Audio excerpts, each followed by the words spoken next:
असा गर्व आलेला तर ते देवाला आवडत नाही ना.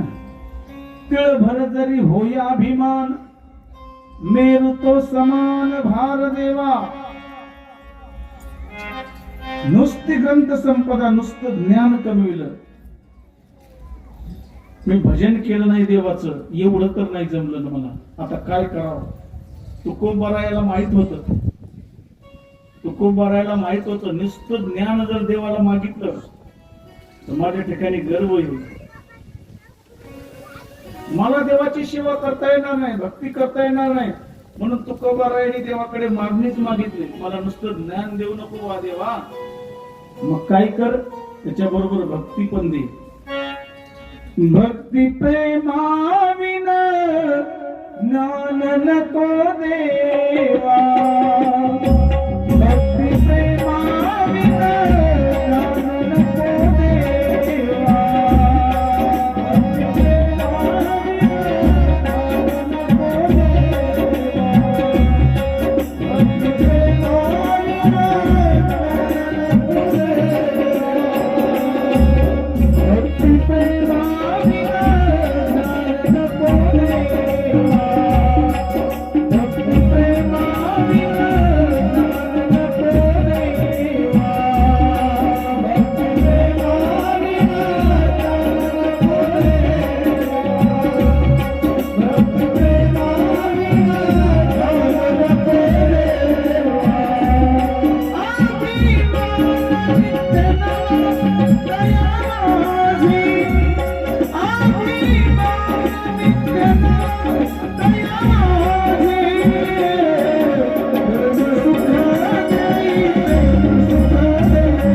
भक्ती प्रेमाविन ज्ञान नको देवा, मला नुसतं ज्ञान दिलं तर अभिमान नित्य न माता माझी.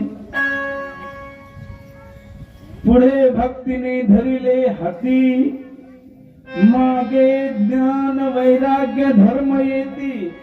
सिद्ध केलीची आचेपळ होती, सिद्ध आणून लावली पंथीगा. मग नारदा, मी तेवढंच तर केलं नाही ना. व्यास महर्षी म्हणतात मग आता काय करू? मग त्यावेळेस नारद महर्षींनी एक चतुश्लोकी भागवत सांगितले. चतुश्लोकी भागवत व्यासांना सांगितले. म्हणजे 4 श्लोक भागवताचे. ते कोणते श्लोक होते? अहमेवासमेवाग्रे नान्यद्यत सततत्परम, पश्चाद्यहं यते तस्य यवशेष स्वहाम्यहम्. ऋतेर्थ यत्प्रतीतेन न प्रतीतेन चात्मनि, तद्विद्यादात्मनो माया भासो यथा तमः. यथा महन्ति भूतानि भूतेषु श्राष्मनो, प्रविष्टान्य प्रविष्टानि तथा तेषु न तेष्वहम्. यतावदेव जिज्ञासं तत्व जिज्ञासुनात्मनः, अन्य व्यतिरेकाभ्यां यत् शास्त्र सर्वत्र सर्वदा. हे 4 श्लोक नारदाने व्यास महर्षीला सांगितले. मग या 4 श्लोकावरती व्यास महर्षींनी एवढा भक्ती प्रधान ग्रंथ निर्माण केलाय. 4 श्लोकावरती.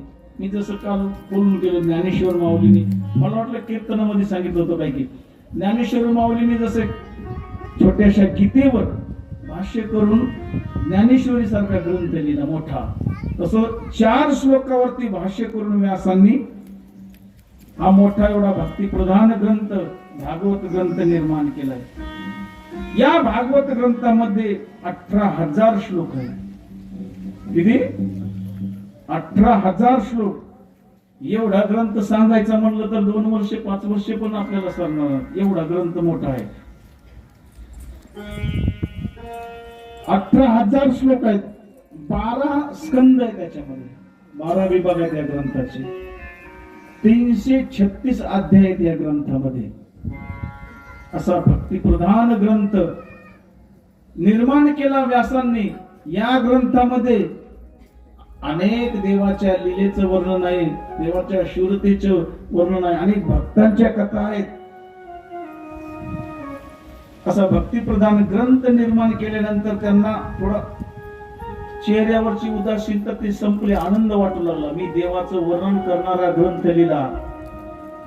अनेक भक्ताच्या कथा आहेत त्याच्यामध्ये. सहजच त्यांच्या चेहऱ्यावरची उदासीनता संपली, आनंद वाटू लागला त्यांना, व्यासांना. म्हणजे दुसऱ्या नंबरच्या प्रश्नाचं उत्तर मिळालं आपल्याला. 1 नंबरचा प्रश्न, कोणी लिहिली? व्यासाने लिहिली. का लिहिली ही कथा? तर त्यांना एवढी ग्रंथ संपदा निर्माण करून एवढं ज्ञान कमवून उदास वाटत होतं, म्हणून लिहिली ही कथा. आता एक प्रश्न राहिला, कुठे लिहिली, कोणतं ठिकाण होतं? ही कथा पाहण्यासाठी आपण छोटस भजन घेऊ आणि पुढच्या कथेला प्रारंभ करू. राधे राधे. आता इथं नवीन आहे, या गावामध्ये कथा नवीन आहे, महिला मंडळी नवीन आहेत, बाहेर गावाला कुठं ऐकलं असून गेलेले असतात. असं भजन जर आवडलं, काही काही आता इथं नवीन आहेत पण बाहेर गावचं सांगतो, महिला मंडळी उठून भजन करतात. ते उठून टाळी वाजून ताल धरून असं भजन करतात. पुरुष मंडळी उभा राहतात. जर तुम्हाला ते भजन आवडलं तर तुम्ही बिंदास आनंद घ्या या भजनाचा. राधे राधे हो राधे राधे.